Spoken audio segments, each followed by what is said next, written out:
السلام علیکم ورحمۃ اللہ وبرکاتہ۔ سفر آخرت لیکچر 9 اہم پوائنٹس۔ وفات سے پہلے اور فوراً بات کرنے کے کام۔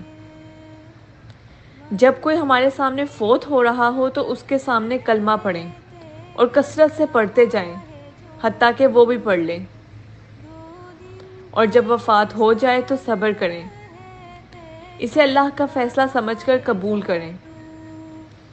اپنے لیے مت سوچیں کہ مرنے والا ہم سے جدا ہو گیا، بلکہ جانے والے کا سوچیں کہ اب اس کے ساتھ کیا ہونے والا ہے، اس کی فکر کریں، اللہ سے دعا کریں۔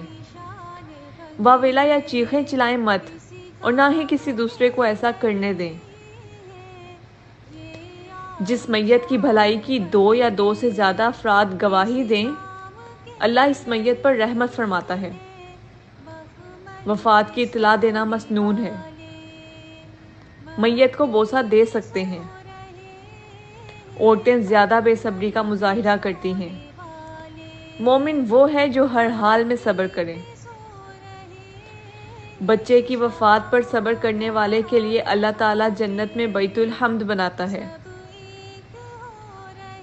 صبر اللہ کی توفیق سے ہی ملتا ہے، اس لیے ہر وقت اللہ سے مدد مانگے۔ وفات پر غم کا اظہار کرنا مسنون ہے۔ نوحہ کرنے اور واویلا کرنے والی عورتوں کو ملعون قرار دیا گیا ہے۔ جس گھر میں نوحہ ہو وہاں شیطان داخل ہوتا ہے۔ نوحہ کرنے والے جنازے کے ساتھ نہیں جانا چاہیے۔ جس شخص پر نوحہ کیا جائے اس میت کو بھی عذاب دیا جائے گا۔ وما علینا الا البلاغ۔